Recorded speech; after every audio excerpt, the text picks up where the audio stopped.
So I've got it as 7:01. Start with a call to order. Bill Spalding, Here. Theo No, Here. Kevin York, Here. Kristen Weekly, Here. and myself here. So all members of the planning board are in attendance. So we'll move over to item number 2, approval of the May 27th, 2025 meeting minutes. Have all members of the board had a chance to review and have any comments? No. In that case, do I hear a motion to accept the meeting minutes as presented? So moved. All right. I'll second. Moved by Kevin, seconded by Theo to accept the May 27th, 2025 meeting minutes. Kristen? I accept. Sorry, my computer's being weird and I couldn't hear what you said for the last 30 seconds.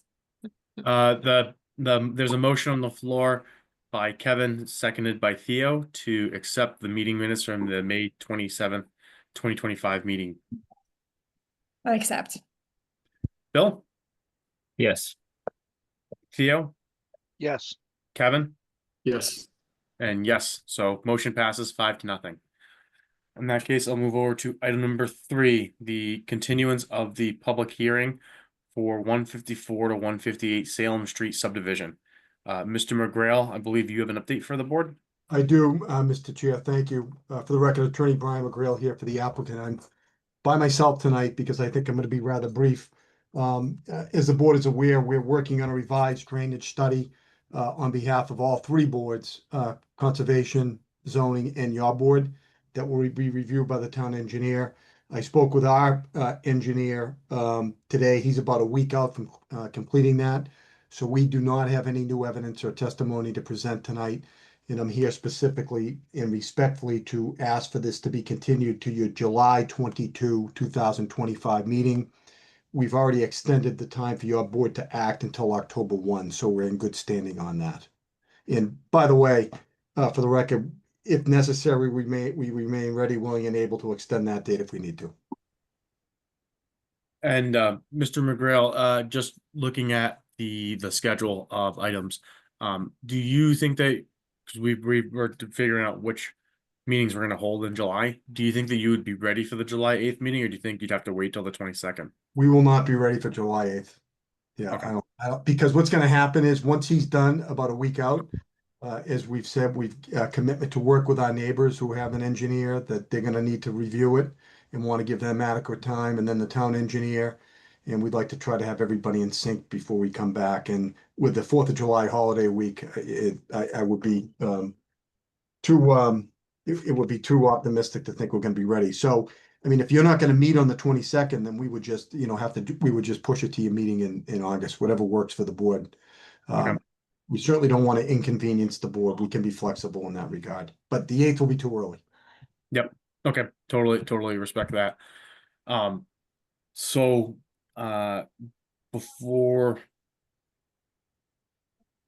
we have a public meeting right now. So I'd like to give the opportunity from any members of the public, if you so wish, to provide public comment, to do so. Before I do that, I'll let any members of the board, if you guys have any questions or comments for Attorney McGrail as it relates to the 154, 158 Salem Street.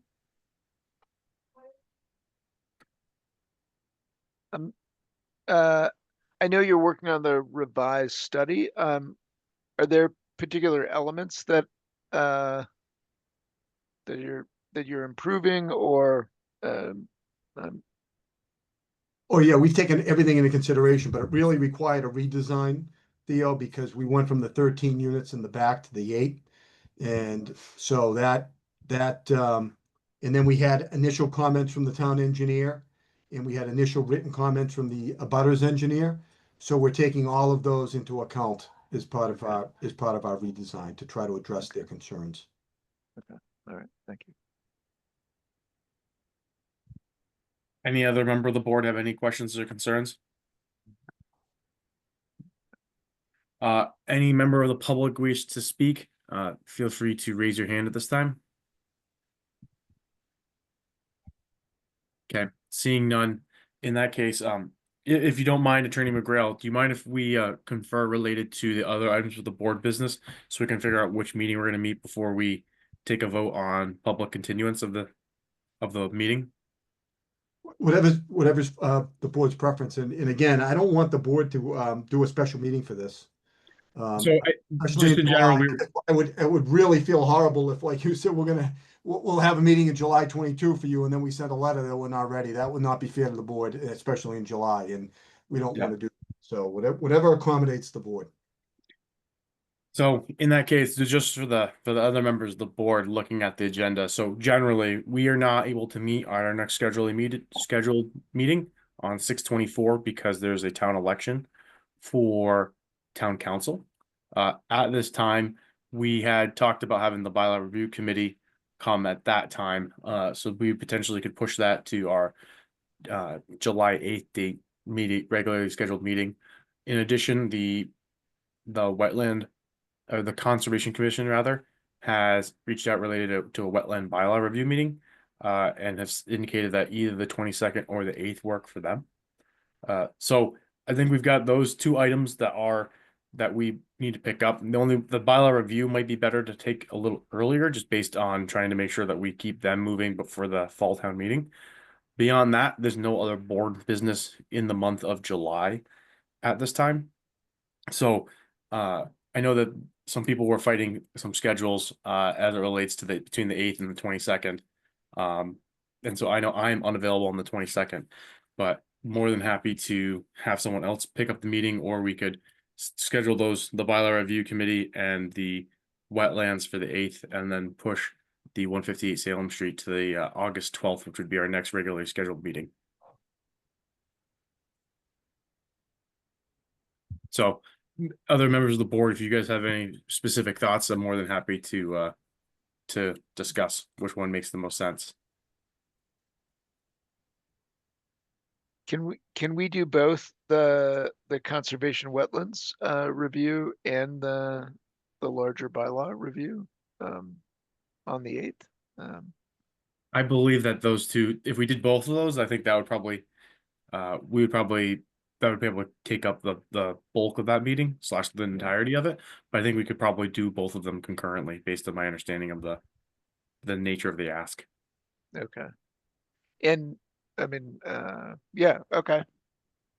Then I think pushing 154, 158 back to August 6th or August 8th, 12th makes sense.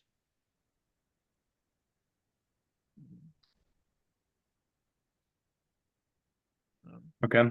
So if no other members of the board have any concerns with that, then I'd like to put in pencil the bylaw review committee and Concom for the 8th, potentially not meet on the 22nd unless something urgent comes up, and then tentatively pencil the meeting for the August 12th for 158, 154 Salem Street continuance.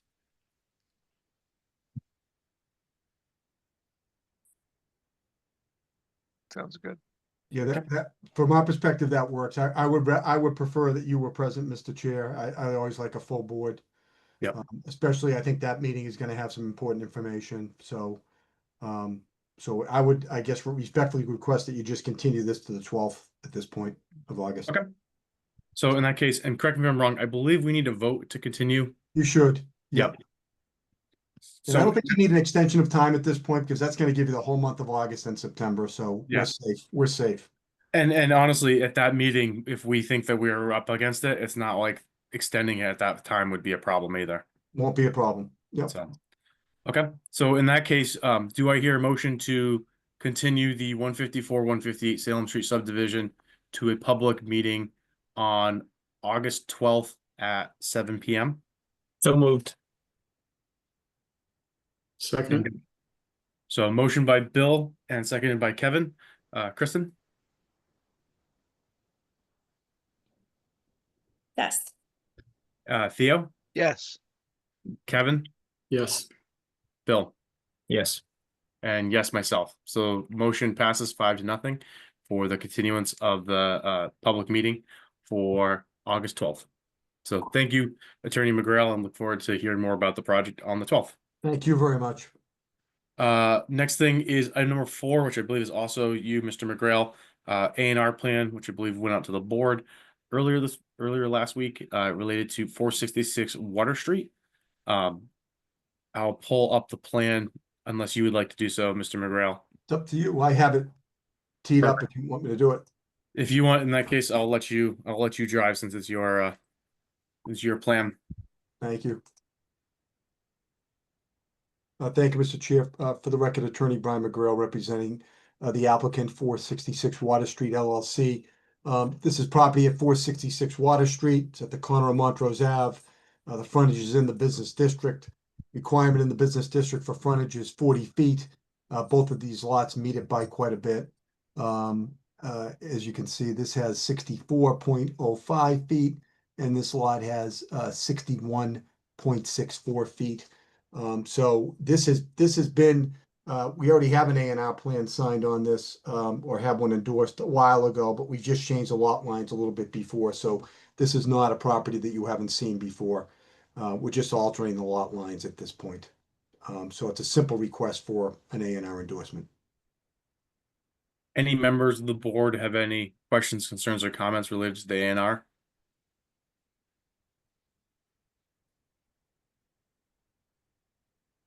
Mr. Spalding. Thank you. Thank you, Chair. Attorney McGrail, I was just curious to why the change from the previously endorsed plan to the changing of the lines at this point. Was there any need that we need to be aware of? No, I mean, just really setback issues and preference on lot lines, how things might be laid out here. So Okay. the plan is, the plan is he's gonna build two homes on each lot, obviously. So, which is a by right use under the bylaw, Understood. as he was before. So, Right. So we'll be seeing this again, hopefully. yeah, I think you will, in some Just- form or capacity. Right. And just I know we've worked with this contractor in the past. And I hope as we progress in the development of both these lots, and I look forward to it because this is a dangerous intersection, as you know. Mm-hmm. Traveling on Water Street towards Montrose, cars pulling out. It would be great if we had an opportunity to really see what, and this is just more of what I'm looking forward to, is where the vehicles are going to enter and exit each of these properties. Yeah, it's, as you know, it's a concern with sight lines and all. So Well, the sight lines now, they're horrific because everything's overgrown. It couldn't be much, you can't be much worse than what you have there today. there's a lot of room for improvement. Let's Yeah, just and I agree. agree on that. Okay. Yeah, when thinking about this, I went by it the other night and I'm just like, oh my gosh, there's so much opportunity for improvement. And when this does come up again, I do suggest that the rest of the planning board members, if you haven't seen this, yeah. And there's no sidewalks on the Water Street side. I don't think there are on the Montrose side either. Right? I don't think, let me just. I'm looking on Google now. Is No, there, Bill, is there anything, nothing? I don't think so. It's hard to see because of the tree cover. Because I know there's a sidewalk on the station side of Montrose, the eastern side. But I don't believe there is one on that side. Hard to tell. Let me just, hang on. Yeah, I think all along Montrose, it's only on that other side. Yeah, right.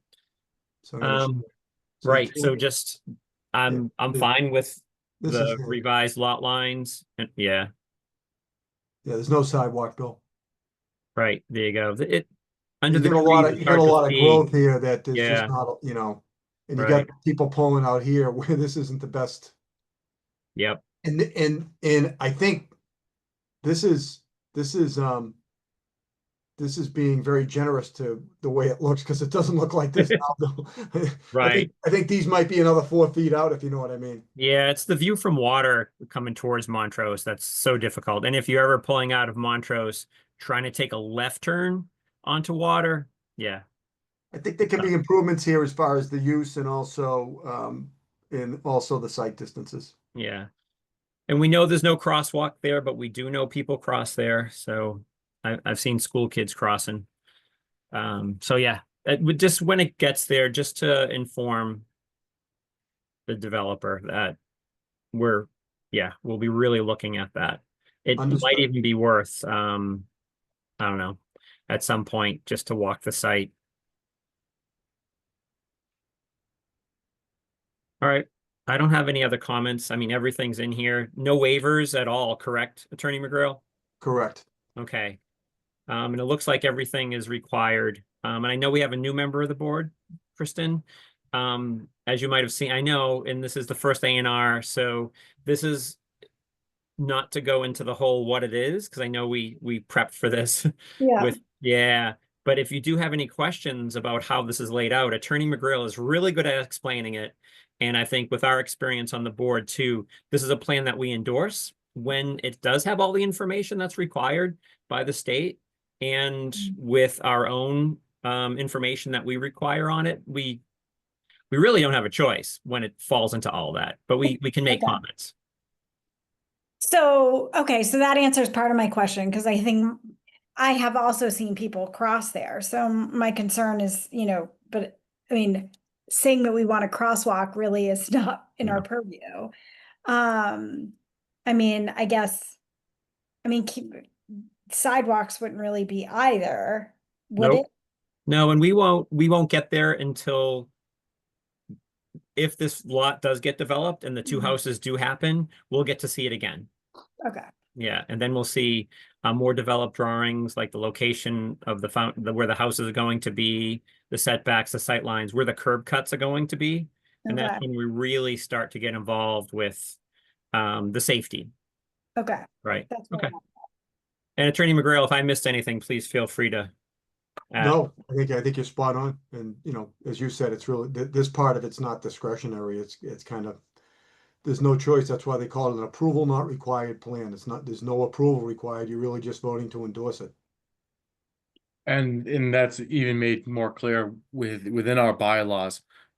We have a requirement to have the language that's kind of shown on the lower right-hand corner, where it says that the Town of Wakefield Planning Board, and we're saying that approval is under the subdivision control law not required, and that we're not making any determination regarding to compliance with zoning or in that is we're not basically commenting on zoning one way or the other. So theoretically, a A&R complaint could be submitted where the lot lines are in violation of the underlying zoning, and then there's special permit processes that can be Mhm. worked through in order to do those, comma, with the exception of frontage.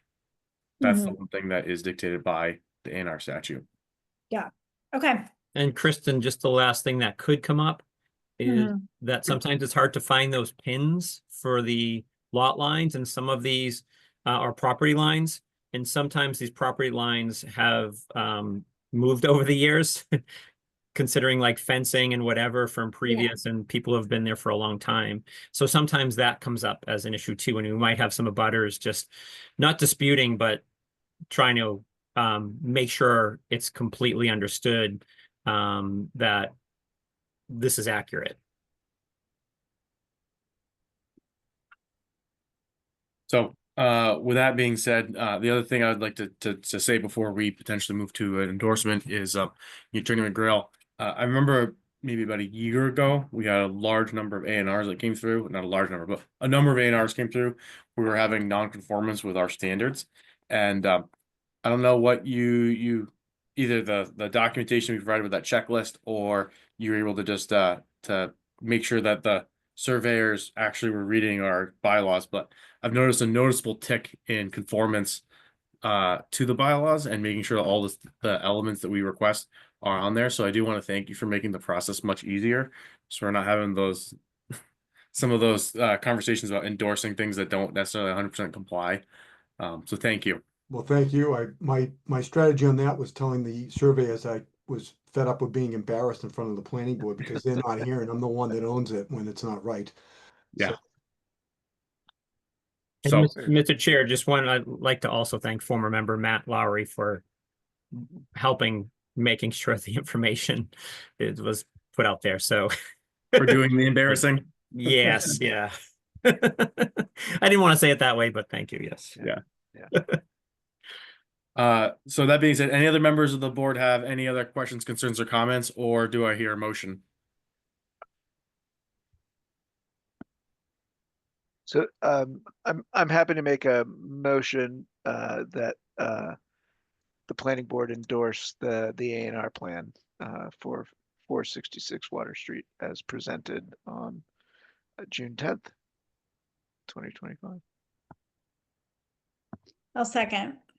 So motion to endorse the A&R plan as presented by Theo, seconded by Kristen. Bill, Yes. Kevin, Yes. Kristen, Yes. Theo, Yes. and myself, yes, as well. So we'll plan on endorsing, and Attorney McGrail, I'm assuming that the Mylar plans will get distributed to town, the town offices.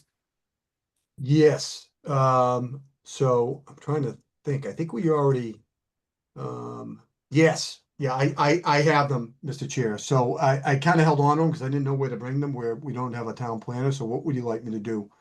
Who would you like me to deliver those to? That is a very good question. How do you how do yeah. you circulate them once you have them? Typically, whoever, whether it's been Erin Cookind in the past or Sam when she was the town planner, she would distribute it to one of the planning board members' houses, and then they would be distributed around by the planning board. Maybe I just leave them, could I just leave them at Mr. Spalding's house?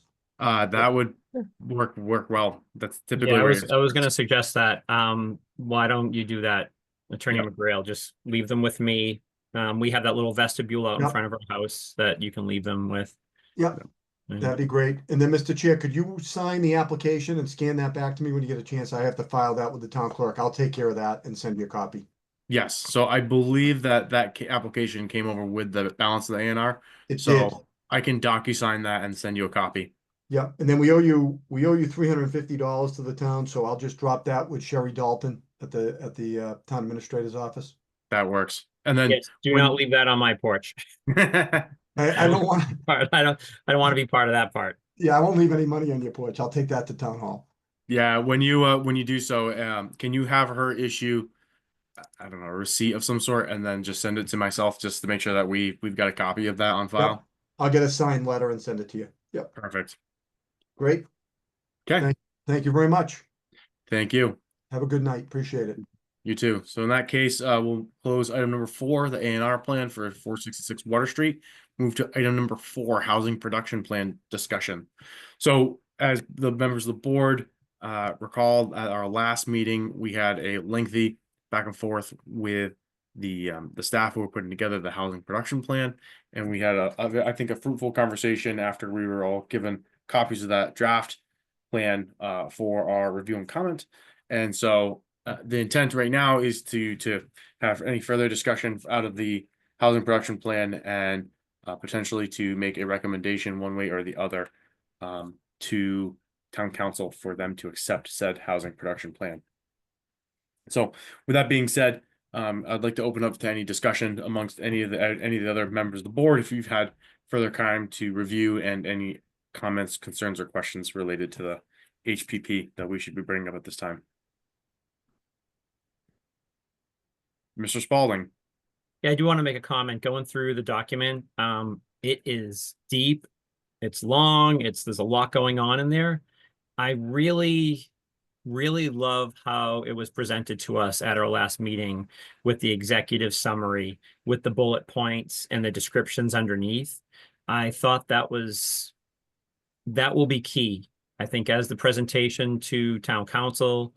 Somehow if this, as we know, this is really important, and I don't know if it's something that we can work with the town to have a page, and maybe this is something to work with Erin Cookinda and Jen McDonald on, to see if we can have something set up where there's a little extra information, like parts, that executive summary as part of a web page, and then the attachment of it. Because I feel people are going to open up this document, if they even do, and they're going to skim through it, and they're going to see how many pages, and they're just going to be like, I just Yeah. So my point being, and I'd love to hear Theo and everybody else's thoughts. This is an amazing document. It's so well put together and really easy to digest, but there's just so much. So the executive summary, I'd like that to be reviewed and see if we could have that as the main part and the rest of it almost like as an appendix.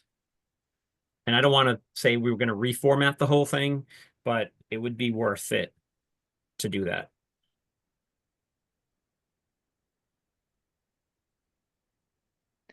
Theo, do you have any reaction to that? No, I don't. Just to be clear, like, no, I think that that's terrific.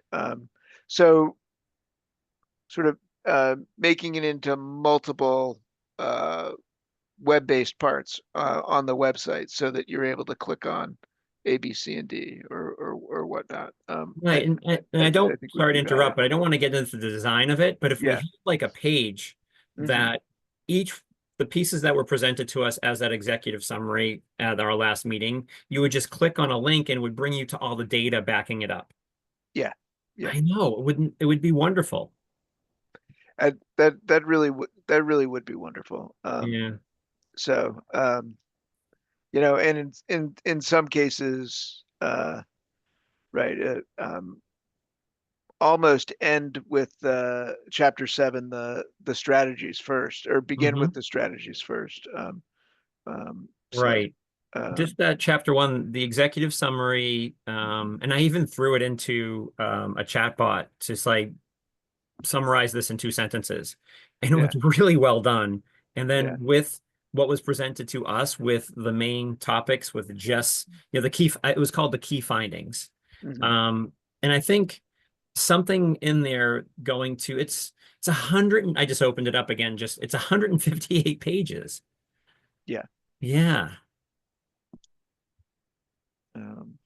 Okay. I don't want, I don't want to harp on it, but there is no way anyone's going to read this and digest it. But if they see something in that key information or executive summary that they're interested or it piques their interest, and they can go to just those couple pages that backs it up so they can learn more, then that's great. Yeah. That's certainly doable between us with Jen McDonald. So, yeah, I think it's a great suggestion, and it definitely makes it yeah, a much more accessible document for the public. Bill, besides um formatting of distribution, I'll call it. Is there any content specific comments that you have related to it? Besides that, it seems like you're a big fan of the document. I am. I mean, the document, the demographic part and the household, like all the information that's in there, like that whole beginning part with the population down to the transportation trends. I really think, I don't know, it's so much data, and honestly, like browsing through it, there's no way for me to really understand it. It's most of the data and demographic stops like in 2020. And I know a lot has changed in the last couple of years. So, I mean, yeah. So yeah, I don't know. I don't have graphically, it really reads well. The continuity of the document is great. All the numbers and everything, it's like, it's so hard to even question it. But as far as like the housing supply and trends, for example, it's like we all know prices are going up and we all know the demand for housing within the commuter rail system is super high. So I think it just reinforces the importance of it. Um, I don't think it makes any bold statements about affordable housing or senior housing and the need for it. I wonder if thinking of the master plan and thinking of different surveys that we've done, I feel like the affordability of housing and senior housing seems to pop up as the two, and to stay away from density completely.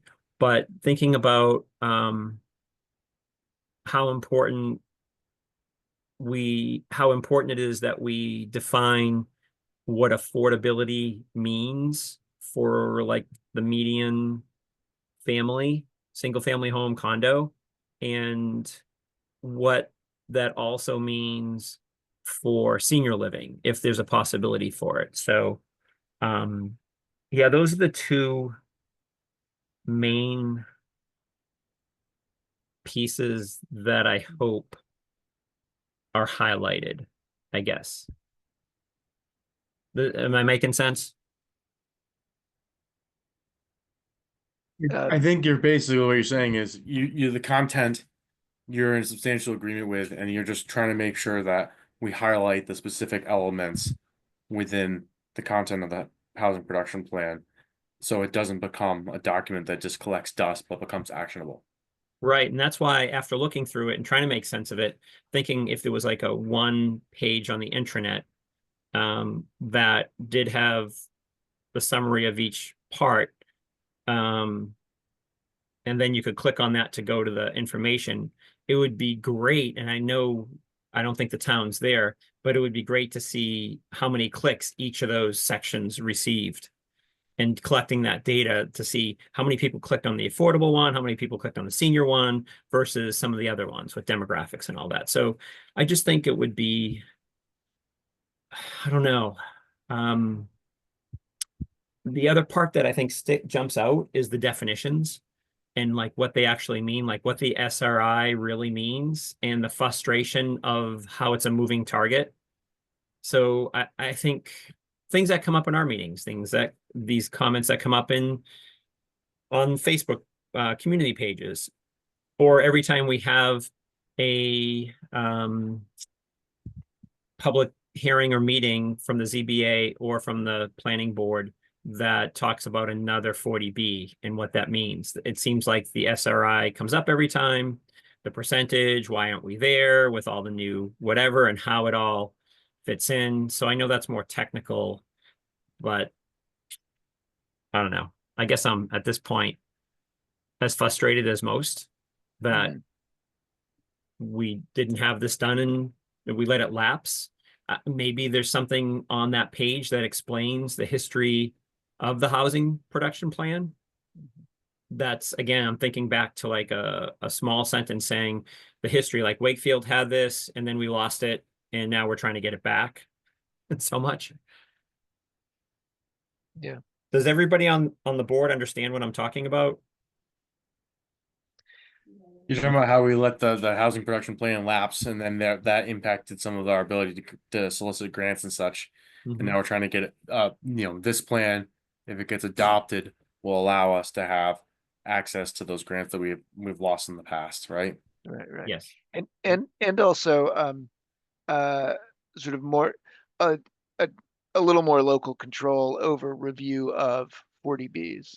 I do think that another message of the HPP really is thinking about what a quote unquote friendly 40B would be, and being more proactive in finding and encouraging different kinds of development to meet that senior housing need, meet that sort of more accessible housing need. And a lot of everything that came up around MBTA 3A really gets spoken to in this. And I think this, despite being 158 pages, does help, would have helped have a more common language and be able to talk about it. And I think would have helped sort of help sort of I'm just going to say short circuit some of the myths or some of the that became really problematic in the discussion, because I think a big part of this message really is that that infill housing or that right, gentle density is a really hard term to grasp, but you know, everyone was really concerned about massive development, and this can help sort of imagine what a much more smaller suburban Wakefield scale would be. You know, with the same plan of we've still got to get another 1,000 affordable, like legit affordable units to really help meet housing needs. And so um, for me, I like it that it's got all this detail because I think it gives the next step, which would be sort of some sort of an implementation effort, which could be the planning board, could be the housing trust, or some combination thereof, to have those tools. So, Agreed. And I do love how each chapter has like a summary at the beginning yeah, to explain like what all the following information really means. That's I do like the way this is laid out. It's just such a large document. yeah, fair point.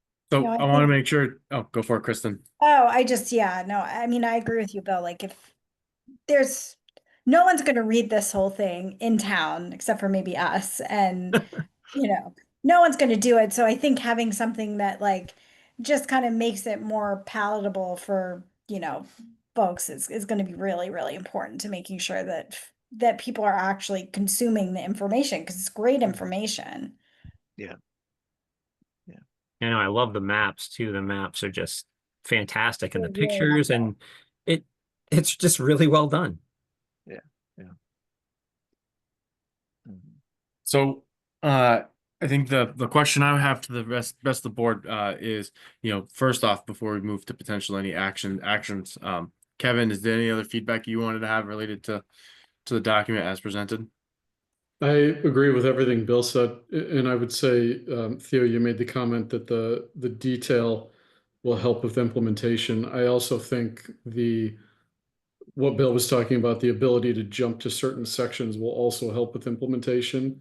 There are some similar studies that I found through random Googling, like for the Albion Cultural Corridor, that seem to have never actually fully been implemented. And that, like, this is a very large document, and I think having the ability to sort of jump to sections easily will help with implementation, hopefully. So with all that, the question that has been presented to the board is for us to make a recommendation to whether town council should accept this document as presented.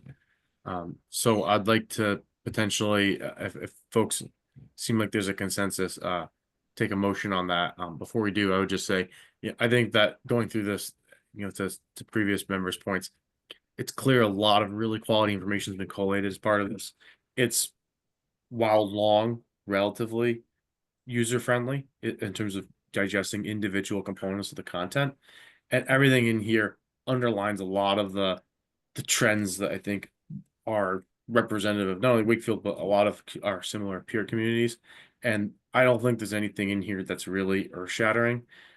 It's just a matter of really having someone would go through with some amount of rigor and really define what strategies are available to us as a community and what are the potential future housing needs. Seeing that we need, roughly 1,000 units by 2040 is relatively daunting, given how much or how little housing is coming online in the near term. Excluding one or two larger developments, unless we're really going to go down the route of having all of our new housing come through larger scale development, that seems like a big number, given that 2040 is really not that far along from in the development life cycle, given the current size of the community. But with that being said, I think this is a great document. I love that there's actionable items that are defined for our board, if this passes, to start looking at and actually reacting to. And it's a little more, I'll say, tangential and not just like a something you can actually use to help inform policy as opposed to just talk about it. Yeah, agreed. Yeah, just correct myself. SHI, not SRI. Doing some solar studies today. All right. Yeah. So with that, would anyone like to make a motion related to the housing production plan and the ask that's been presented to the board? I have to say it needs to be Theo, only Yeah. because this was his. Yeah. Yeah. Thank you. Before a Thank you. motion, can I ask Yeah. if we decide to recommend that town council accept this, who's responsible or what's the process for making sure that we continue forward with it? Because there are a lot of great strategies, recommendations in here. We as a planning board can take some of it, not all of it would fall upon us. I know Jen sort of went through and touched in that section 6, goals and strategies. What would be in our purview? Um, So can we make as part of our recommendation to town council some kind of next step to make sure that there's some kind of coordination among the different bodies? I saw Bill raising your hand. I'll let you take the floor on that one. No, thank you. Through the chair, if our future town planner with our director of economic and community development, if I get that correct, Erin Kokinda, I really feel the responsibility lies within those two departments, and especially on the planner. I think it's the informing part of it. So I think our job as a planning board is when any project comes up to any A&R, any type of subdivision, anything that comes up, we need to, as a board, review this and think about what we need to discuss as a board to the developer or whoever is presenting to make sure it's falling into the categories that were accepted. So for us, just like our bylaws, I feel like it falls into the same way like rules and regulations, that we should scan through that. And I think that's part of our responsibility and being an accountable as an elected official to make sure it doesn't just get pushed aside or the document just gets pushed aside. And the ZBA should be doing the same thing, the Concom, environmental, like anytime something comes in front of them, they need to look at it through that frame as well, through the housing production plan. And Bill, I might dovetail and Yeah. agree, but also slightly disagree. So I do agree that there's a lot of responsibility with if you know the future town planner that we're gonna have. But I do think it's incumbent upon this board to, you know, assuming that this makes its way through the process, is formally adopted by the town. I think it's incumbent upon us as a group to identify which ones of these recommended actions that fall under our purview. Affordable housing overlay, it being a good example, or the cottage court zoning, form-based zoning, some of these types of things. I think it's incumbent upon us to look at it and really consider whether or not we want to propose things as part of our zoning bylaws, which that is our purview. Mhm. And I think candidly dovetail into the conversation we had at the last zoning meeting where I wanted to highlight to the wider group that with this potentially passing, the fact that we have the master plan, we've got the Wakefield 2030. Theoretically, we're going to have the bylaw codification process wrap up in the fall town meeting. 3A's behind us. We've talked about our existing maps are kind of outdated and potentially could use a relook. I think if we're looking at this as a group, I think that this is when we want to start thinking critically about when that town planner potentially comes on board later this year after the town administrator comes on board, having a conversation of, okay, we're interested in a comprehensive look at our maps. We've got this housing production plan. We want to get some of these strategies baked into that process. You know, I think that's when it makes sense. Everything's kind of combining that we need to start thinking about how are we going to manage that process and make sure that we bake some of these things in because it's going to take some time. Or, if other members of the board disagree and you think, hey, that sounds great, Jim, but I'm really motivated to get an affordable housing overlay done Now, that's a totally legitimate approach as well. And if other members of the board feel passionate about that and want to start that conversation, I think some of that should come from us too. I think that we're elected officials who are looking at all these different elements across town, and it's totally within our rights and candidly responsibility to try to be proactive on some of these things. And it's a great time to do so based on where we are with everything else wrapping up. Right. Yeah, I appreciate the proactive lens as well. That's a good call. Yep. But I think really that we've for a number of times we've talked about kind of pushing some of those types of activities off because we've had the bylaw recodification, we've had Wakefield 2030 master plan, housing production plan. I think we're at the end of a lot of those types of visioning things and soliciting some of that feedback from the community on the big picture. And now it's time to start talking about how do we take these surveys and implement them into manners while incorporating community feedback. But that's what we got to start thinking about, is how do we strike that balance of getting feedback along the way and making sure people feel as if they're being brought along as part of that process. But also making sure that we respect the fact that people took time to inform some of these other studies previously.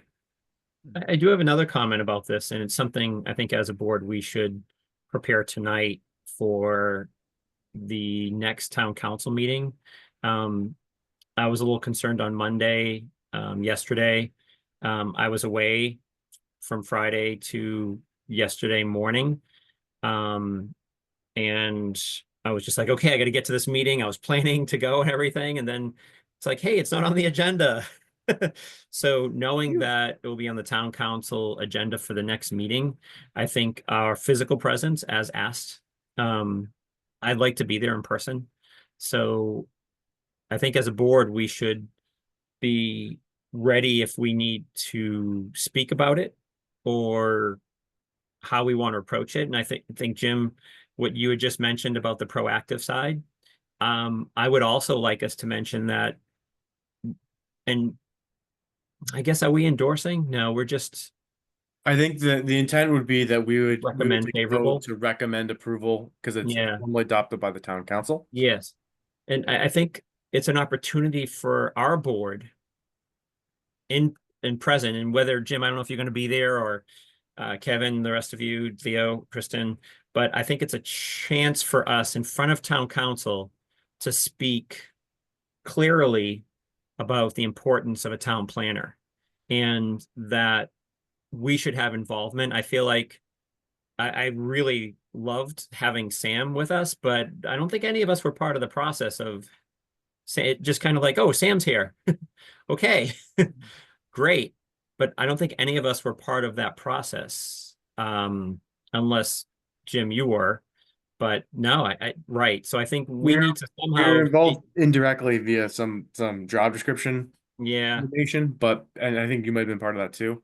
But that was just about to it. review it, but not to really, yeah, didn't really have any say. But I feel like we could, in an advertising type of way, say, look at Wakefield right now. We have a master plan, we have the Envision, we have the HPP, ADUs, MBTA communities. It's like a town planner walking in has so much to work with, to review, to understand, that they won't have to do, but they would have to really go into a proactive, let's do this mode. Mhm.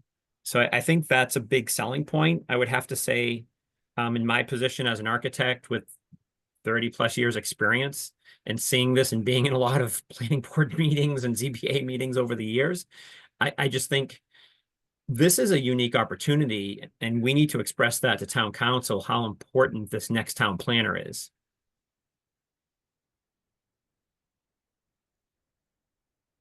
Yeah, I don't disagree. So with this conversation right now, and I know I'm kind of directing it in a side topic, but I would like to work with one other planning board member to approach town council, the future of the temporary, I think is a temporary correct term for the town administrator? interim, Uh, maybe. Yeah, so interim. Yeah, so however it is, I think we should approach that person and really sit down, have a meeting, discuss what our board needs, what we see, what we have, and explain it all. And I'm up for writing it up and doing some visuals, whatever it might be to help. This is so important. I feel like we're at a critical point where if we really don't hire the correct town planner, that what we're doing for the master, it's just going to be all for naught. So I'm been thinking about this a lot. Um, So I would, I think that your points are well taken, and I think we're all in alignment that this is a really critical hire. What I might suggest, and other members of the board may disagree, is I think that we should make a recommendation to town council. We potentially plan on having someone represent the board to express our position. And then be able to use that as a forum of saying, we fully endorse this, we recommend approval of this, comma, from an implementation standpoint, we think that there's a further conversation that needs to be had, and kind of plant the flag, and then use that as a mechanism where we can engage with the town council in the future as necessary.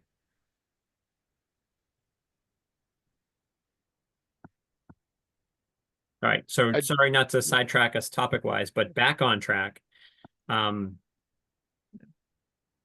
anybody else has any comments, Mr. Chair. I don't know if, yeah. no, I mean, I fully support you. And one of the strategies is making sure we hire another town planner. So that's, it's a very important, first step. So, um, if there aren't any other discussion, points, really, would like to make a motion that we recommend that town council, approve, the housing production plan as drafted. Because, for everything everyone said, it is a very thoughtful, productive, document that gives us tools, and will help lead us to be more proactive.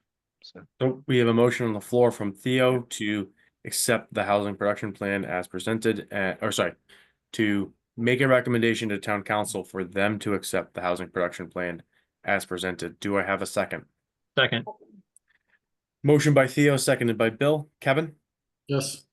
Kristen, Yes. Bill, yes. Theo, yes, and myself, yes. So as it relates to a next action, so there's a thread that got started between myself, the consultant, and Mr. Mayo.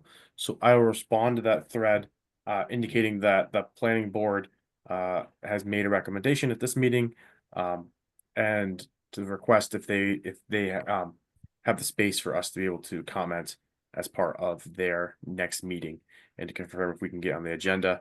My next thing was I was going to ask Mr. Spalding if you were willing to represent our board potentially at that meeting, and I'll add you to that thread if so. Tentatively, as I understand it, scheduled for June 23rd. Tentatively, yeah, oh my gosh, I just realized that we're having our family vacation that week. Oh, man. Okay. So I know,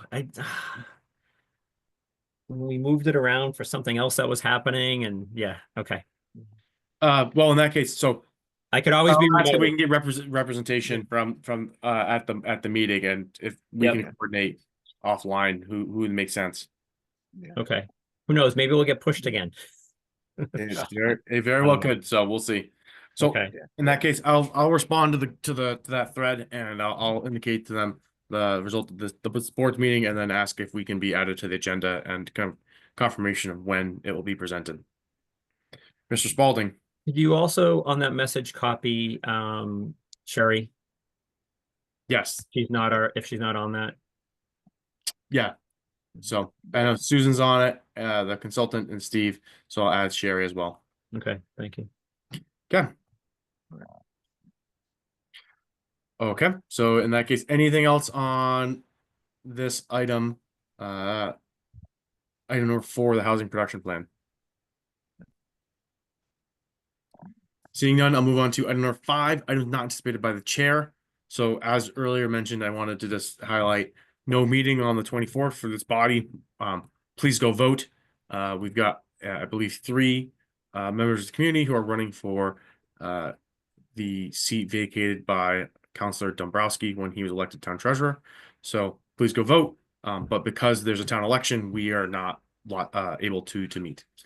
So our next meeting will be the July 8th meeting, where I will reach out to the bylaw review committee and Concom to confirm their attendance at that meeting. And then anyone else have any other items not anticipated by the chair? Mr. Spalding. The farmer's market starts this next on the 14th. And Safe Streets will be doing their bike valet that we've been doing, I don't know, I think 3 years now, maybe 4. You do. That's great. But it's not a big comp, but just to let bits, yeah.